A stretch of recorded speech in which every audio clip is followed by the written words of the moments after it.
So welcome back to the deep dive. We just finished talking about how AI and other big changes are impacting workers and HR. But these articles have so much more to tell us. What's really jumped out at you as the biggest shift so far? Honestly, it's just how many different trends are happening all at the same time. It's not just AI taking over, or the move to remote work, or even that focus on skills. It's like they're all hitting at once and reshaping the workplace faster than we can keep up. Yeah, you're right. It's not just one thing. It's a whole system that's changing. And one idea that really gets at that is the rise of the extended workforce. Okay, I've heard that term, but I'm not sure I really get what it means. Is it just like a fancy way of saying freelancers?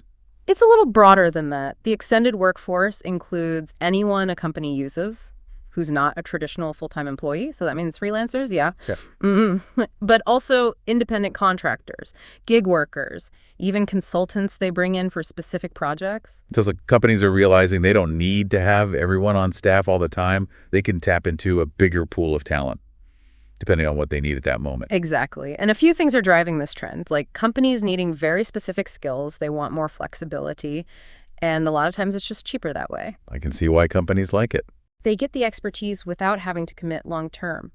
And people get more control over their work and their schedule. But wouldn't it be a nightmare to manage all these different types of workers? Oh, there are definitely some challenges. Managing an extended workforce means figuring out new ways to do things, like performance reviews, how you communicate with everyone, even making sure everyone is classified correctly legally. Sounds like a huge headache for HR. It can be, but it's also pushing HR to be more strategic. They have to figure out how to find talent from all these different places, manage all these different work arrangements, and make sure everyone feels connected to the company's goals. So this extended workforce model, it's kind of like a double-edged sword for HR. It solves some problems, but creates a whole new set of them. Right. And it connects right back to those trends we were talking about earlier. AI is automating some tasks. The focus is shifting to specific skills. So companies need a workforce that's flexible and adaptable. So instead of hiring someone full-time for a skill, they might only need sometimes. They can just bring in someone from the extended workforce for that one project. Exactly. It's about putting together the best team for each specific task, whether they're an employee or not. But what does that mean for people who are in traditional full-time roles? Should we all be worried about getting replaced by freelancers? I don't think it's about replacement. It's about being able to adapt. Whether you're full-time or freelance, the key is to focus on developing the skills that companies need and be open to new ways of working. So that advice we talked about earlier still stands. Keep learning, be adaptable, and keep your skills sharp. Exactly. And that brings us to one of our sources we haven't talked about yet, a report from 2024 by the National Association of Professional Employer Organizations, or NAAPEO. It has some really interesting insights into how companies can manage all this complexity. Okay, NAPEO, they focus on those professional employer organizations, right? Yeah. PEO. Right.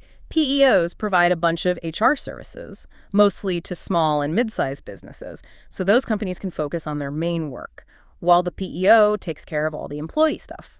So it's kind of like outsourcing your HR department? It's more involved than just outsourcing. PEOs actually act as co-employers. They handle things like payroll, benefits administration, and making sure the company is following all the employment laws. That sounds super helpful, especially for smaller companies who might not have a dedicated HR person or the expertise to keep up with all the rules. Exactly. And the NAPEO report found some pretty impressive benefits.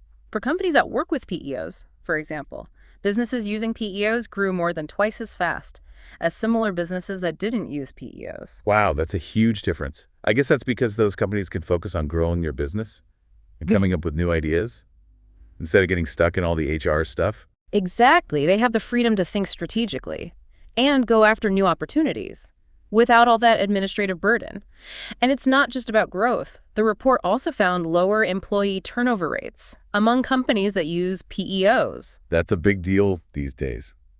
Seems like everyone's hiring and trying to steal good employees from each other. Right. And the report says that lower turnover is because of a few things, like PEOs usually offer better benefits packages, plus companies that are growing fast and have professional HR management tend to be more attractive to employees in general. Makes sense. If you feel like your company supports you and values you, you're less likely to leave. There was one more thing in the report that really stuck with me. Business resilience.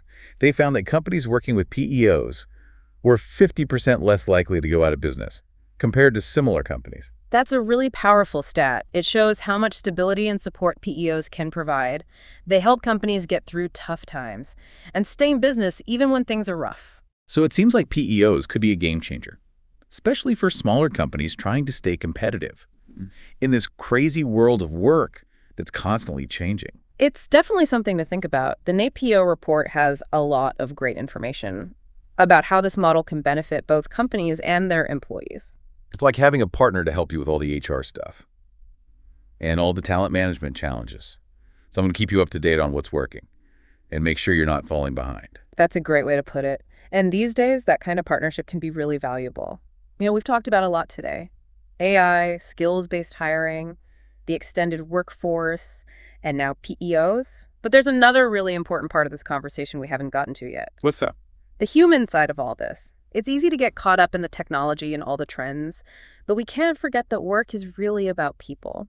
In the next part of our deep dive, let's talk about how all these changes are impacting our well-being, our mental health, and how we find meaning in our work.